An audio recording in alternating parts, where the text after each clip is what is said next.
Welcome to the intersection of technology, cybersecurity, and society. Welcome to ITSP Magazine. Knowledge is power, now more than ever.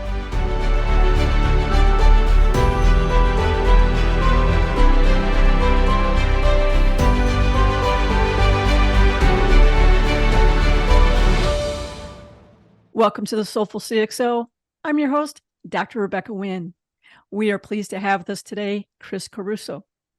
Chris is the recently retired former VP and Chief Information Officer for PPG. For almost 24 and a half years, he was with them, where he was the leader of the IT organization, which received national and international recognition, including CIO 100 Award for Information Technology Innovation and Foundry's Computer World Best Places to Work in IT. He is a co-inventor on 5 patents for the use of digital technologies to assist consumers in the digital paint color selection and purchasing process. Today, he is Distinguished Advisor to companies, CIOs, and IT professionals. He has established a mentoring program for students and alumni at the University of Pittsburgh School of Computing and Information. He also advises students in the Information Systems program at Carnegie Mellon University, and he conducts research on the future of information technology leadership. Chris, it's great to see you again. Welcome to the show. Thank you so much, Rebecca. Thank you for asking me to join your audience and share my story. Can you tell us a little bit about your career, how that went, and how's that transitioning going to your new chapter?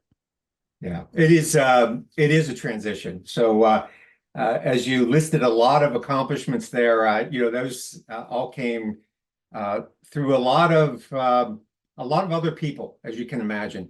I entered university really quickly. I entered university back in 1977. I went to the University of Pittsburgh, and my goal was to major in political science, become a lawyer of all things. And I learned very quickly, probably my first month, that was not what I really wanted to do. And someone tapped me on the shoulder and said, you ought to check out these computer classes that they have over at the computer science department.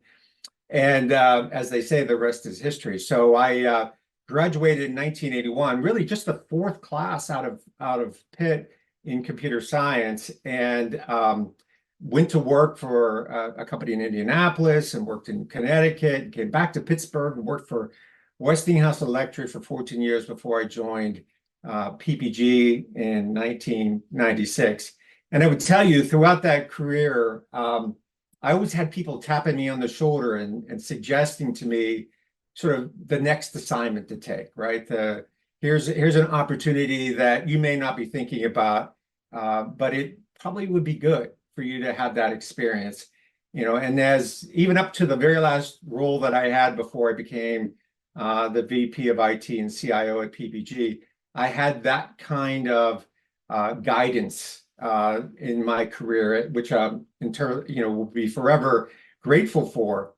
And so when I retired, one of the things that I decided to do is I needed to pay that back. There were a lot of people that helped me throughout my career. And as a result, for the last couple of years, I've been focused on those things that you just listed, doing a lot of mentoring, doing a lot of advising, speaking and writing to help share as much as I can with others, regardless of where they are in their journey, whether they're thinking about entering the computing field, whether they're in university and working through what kind of area they want to focus on, or they're actually a professional in our field and need help as they grow through their specific career area. That's kind of where I'm focused right now and all my energy. Do you find that there's been a huge difference over the years on people looking at their journey?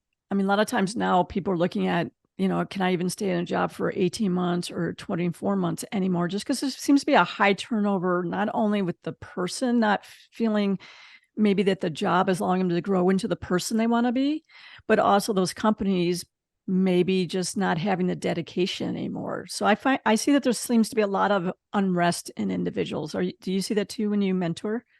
Yeah, working for a company like I did for 24 years is rare, right? And I think we're going to see less and less of that. I always joke our oldest son is in the family business. He's an IT consultant, and I can see his journey is a lot different than what mine was. And you're right. It's the incentives to stay are different than today than they were when I was growing up in the field. But I've talked to a lot of CIOs who don't have those issues, and that's because these are some of the leaders who know how to have a great workplace, right? Who know what it is to motivate their specific employees, and they understand. And this is something I found is different today, where as a leader, you need to understand what motivates your team, not just from a professional standpoint. Now that's given, but also from a personal standpoint. I think there's a lot of need to understand, time spent with family and other things other than work, and so having that balance. And I think we all know the pandemic really drew attention to that even more. But really understanding what is it that your team member wants to get out of this role working on your team, and where do they want to grow their career? Knowing that and understanding that and supporting that, I think is really essential. When I mentor people, the first question I ask them to think about between the first session and the second one is, what do you want to be known for? And it's not what do you want to be famous for, but what do you want to be known for? What is it that you're so passionate about that it's obvious to everybody that you want to be a great leader, maybe great technically, a great communicator, or even personally, maybe you want to be known for someone who contributes to their community or to their church, or your family is a priority. And for me, I want to make sure that whether I'm the leader of the organization or the mentor of that individual, that I'm doing whatever I can to help them be successful at that which they are so passionate about that they want to be known for. How do you balance that? I know at times a lot of times when I'm on teams, I try to go ahead and see what energizes them as an individual. And a lot of times what they energize as an individual doesn't match up what their position is. And I've helped people transition out of their position and out of the organization to do their love. I think life is too short not to do what you're passionate about. That might not always go over really well with the companies I work with, but I think that's for the greater good. So how do you usually manage that when you find out that they're not following their passion, they're not following what actually lights them up, what energizes them? Yeah, and I've had actually that conversation with family members. And I think to your point, if you struggle getting out of bed in the morning to go to work because you aren't able to pursue your passion, that's not only not good for you, it's not good for the people that you work with, it's not good for the firm that pays you, because your results are probably not going to be reflective of what the expectations are, right? So, I encourage people to think about those things that you're passionate about. And if your employer supports you in that, great. If you want to grow in your career and you want to get good in one particular area or another, or maybe you want to be in a leadership position and they support you on that journey, that's great. But if they don't, then that's probably the fork in the road. That's the opportunity I think you need to really ask yourself, is there someplace that will in fact do that for me? I think one of the challenges as well too is it's one of the few times I think that we've either had we want to count it by 4, you want to count it 5 different generational viewpoints that are in the workforce simultaneously, and you can have all 5 of those on your team. How do you suggest that people manage that effectively? I find that sometimes Generation Z, I think that's what they're called, a lot of times they want that career progression, and every 3 months they want that new promotion, where a lot of times you might have people who've been longer in their career and they realize that it takes time. It takes time to really become an expert in the field. How do you manage those? How do you suggest people try to manage that more effectively in the team? Because I know that's a big struggle right now. Yeah, I'm sure it is. And I think it really starts, there's 2 sides of it. First is it goes back to this idea that you have to treat everybody in your team as an individual, that you can't apply the same rules across the entire group and expect that everybody wants the same thing in terms of their career or their work balance life. And so it starts with really understanding each individual. And I know, for me, it's, I start by asking people more about their personal perspectives. But, the reality is, especially for workers that may have expectations that may not actually be good for themselves, that they want to advance at a rate that is far faster than as a leader is good for them, that you need to have that honest, frank conversation, that you really need to spend this much time or develop these skills and mastery of these particular skills before it really makes sense for you to move on. And make sure that they understand that, because too often we allow people to move up before they're ready, and then they eventually top out because they weren't fully developed or fully baked, as I like to say, in their development of their skills. And that's where it's not in their best interest to move at a rate that's not good for them. Yeah, I think part of the thing coming from a governance risk compliance standpoint is, especially for me being like a CISO in most cases, or data protection officer or something along those lines, maybe the trust officer, is a lot of regulations give you titles that you need a person to be versus the attributes that you need to have in that position. You find that a little less in the CIO, but one of the things I see too right now, it seems like the CIO, CTOs are converting to CIO. Is a project manager converting to a CIO? Is a CISO converting to a CIO? As much angst we have with having CISO light, it seems like at times the CIO isn't well defined anymore either, maybe with the bigger companies, but not necessarily at the medium and the smaller companies. Do you see that as well?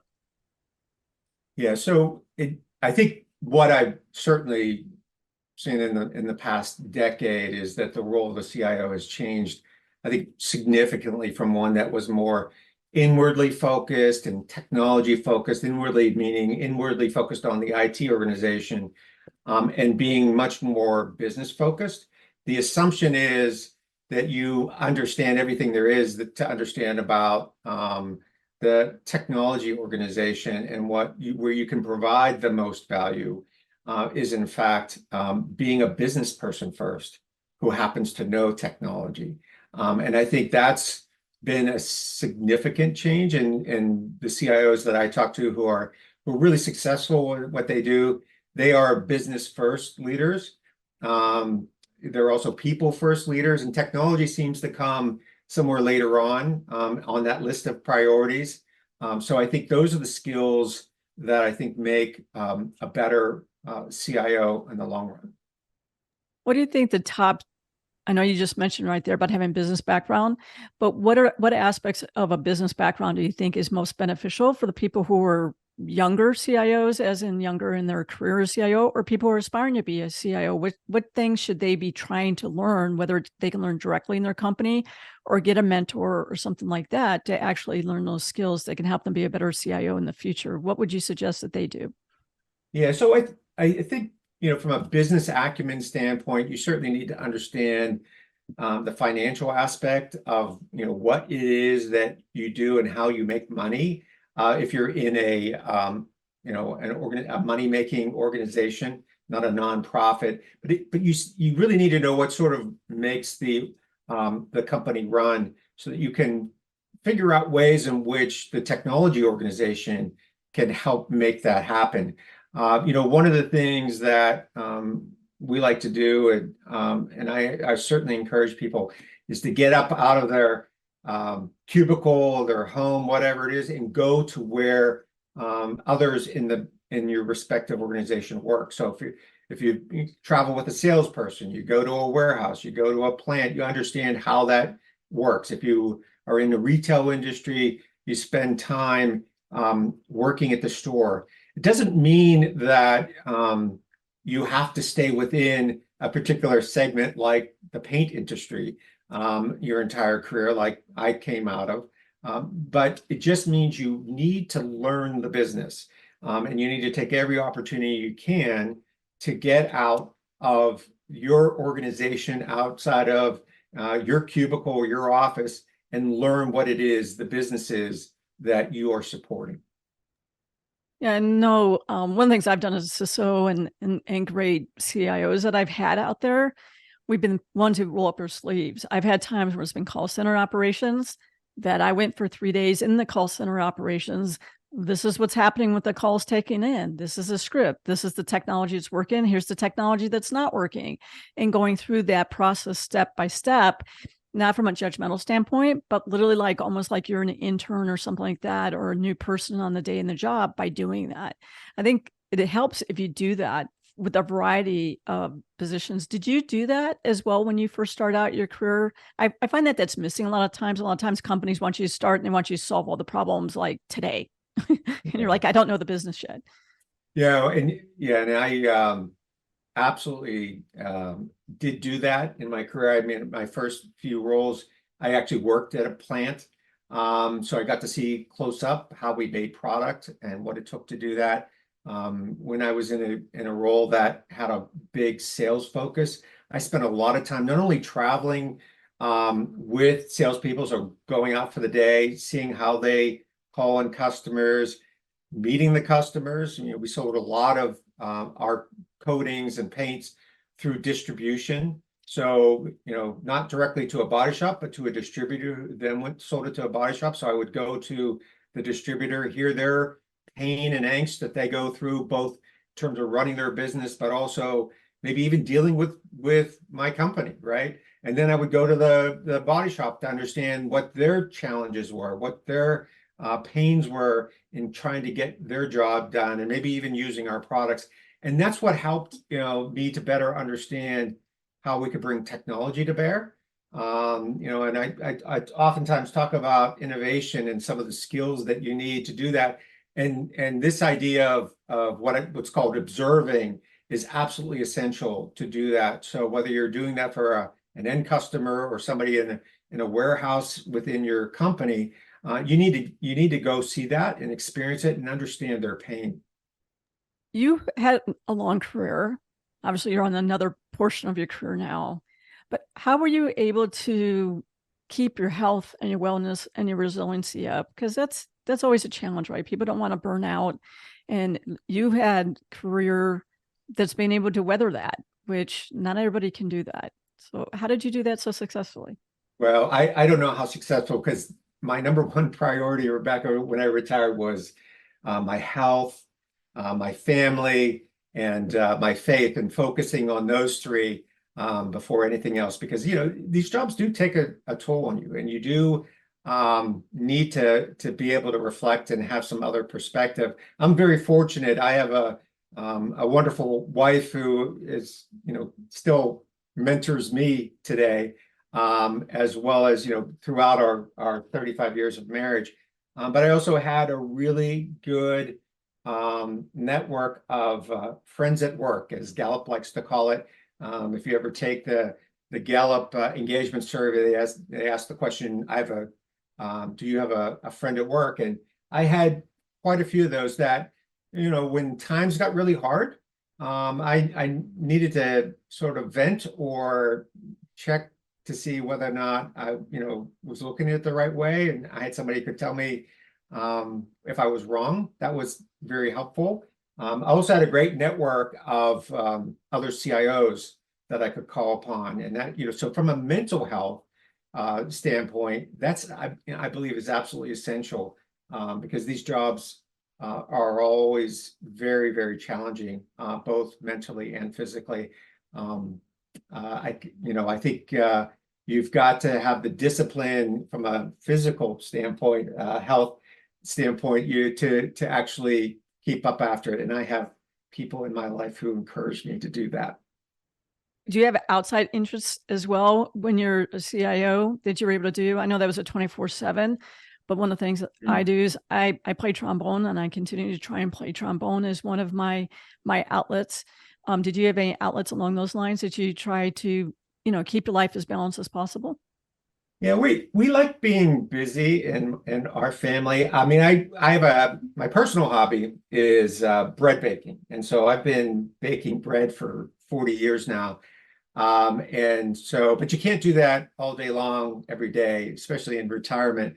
But the other big part of our lives that my wife and I participated in is we actually just concluded 14 years of being foster parents for newborn babies. So while I was in the midst of my career, we were taking in newborn babies, 15 babies to be exact, over those 14 years.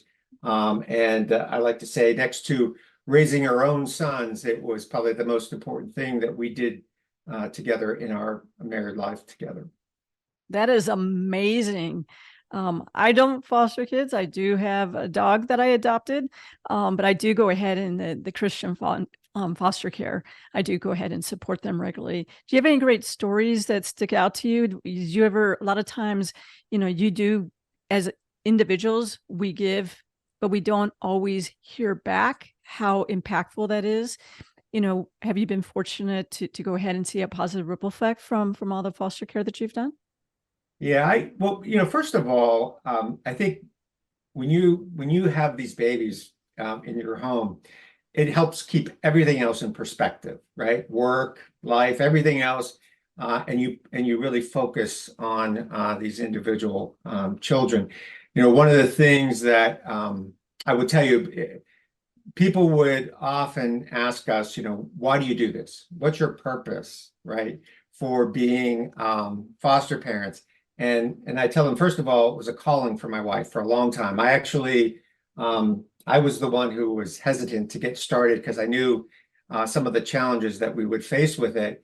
But we also do it for the mothers who are, I believe, incredibly brave to make the decision to have these babies, and even more courageous to make that difficult decision to put them up for adoption.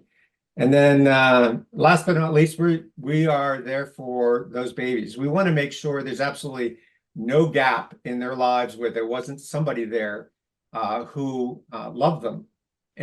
But as much as you have that purpose, it's easy to forget, right? And the number one question we get asked is, isn't it hard when you have to hand the baby back over, whether to the birth parents or to the adoptive family? And I tell people it is absolutely excruciatingly difficult. It's really, really super hard. But the other thing that I would tell you that would make it hard to always remember your purpose of why you wanted to be a foster parent is usually after several nights without sleep, right? And you have a crying baby who just won't go back to sleep. And you're sitting there 3 o'clock in the morning wondering, what was I thinking about when we decided to do this, right? But I'll tell you a story of one of these 15 children. She came to us without a name. We named her Claire Marie. And when she was adopted, her parents named her Maddie. Maddie is now 12 years old, turned 12 in August. And when she first started school, her parents went to her open house and said, we have to tell you this story. When we went to her open house, her teacher pulled us aside and said, I asked all the students to paint a picture of their family. And Maddie painted this picture, and I knew she was the only child, but there are 6 adults in this painting. And I asked her to tell me who those adults were. And she said, oh, that's easy. That's the first 2 are my parents. The next 2 are my birth parents. And the last 2 are Chris and Janice. We have that picture, and that will always and forever be my reminder of why we spent 14 years with these children in our home. And I think that's something, we all need to do in our lives, whether it's personally or professionally, is remember why we chose to do what we did. If we're leaders, if we're CIOs or CXOs, why did we want to be that? What is it that took us on that journey? And don't forget that, because I think that's absolutely essential to help keep us focused. No, that's a great story. And it's great that she has such a great perspective that it's not just her current mom or dad, but these other people who are really part of her family and care about her. I love that. You don't always see that people have that perspective. And it's great that you're having that you've had that positive ripple effect. I think that's the one thing for me is I like to try and be a positive ripple effect in the world at all points in time and know that can be a generational ripple effect. So definitely, congratulations and kudos to you and your wife. And I know you guys have done that from a pure heart. It's amazing that you did that being a CIO as well too. But that's awesome. As people go forward into this new year and the year going forward, what words of wisdom, encouragement can you have for them about as they try to strategize their life? And as they think now, after they've listened to us for the last, 20 some odd minutes about being a positive ripple effect, not only for themselves, but for their family and those who touch, what would you encourage them to do, or how do you encourage them maybe to look at things a little differently? Yeah, I think I'll go back to my earlier point around knowing what it is that you're passionate about and knowing that what your purpose really is. And I think, as people are taking some time off, I think around this time of year and gives you an opportunity to really reflect on what's really important. And as you start the new year, I certainly would encourage people to really think about that and how they want to have an impact in 2024, whether it's in their personal life or in their career, and how they can actually have that kind of ripple effect that you just described. I'll just add one thing in particular, because when you retire, people say things that maybe you didn't know got through to them, right? But I because I retired during COVID, they had to produce a video of people saying goodbye to me, which was lovely because I get to, have that forever. But it was for me incredibly rewarding to hear people say things that, helped me understand that I did have an impact while I did that. And I think, you don't always know that until it's later on, maybe after the fact. But I think I would just encourage people to know that if you follow your passion and you do what we refer to in our house, doing the next right thing, you will have an impact. You will have, whether it's with the people that you work with or the people in your community, you will have an impact that somewhere down the line is going to impact other people, and they'll pay it forward as well. Well, Chris, thank you so much for being on the show. We appreciate your perspectives, your insights, and your encouragement. Encourage everybody to go ahead and make sure you read through the description. That's where you'll have Chris's contact information. Please remember to like, subscribe, and share the show. Make sure you go ahead and subscribe to the Soulful Insights newsletter as well. And please give us your comments and your feedback. You can reach out to me on LinkedIn or reach out to me through the show. Again, Chris, thank you very much for being on the show. Thank you so much, Rebecca, for having me. We hope you enjoyed this conversation. If you learned something new and this story made you think, then share ITSPMagazine with your friends, family, and colleagues. If you represent a company and wish to associate your brand with our conversations, sponsor one or more of our columns. We hope you will come back for more stories and follow us on our journey. You can always find us at the intersection of technology, cybersecurity, and society.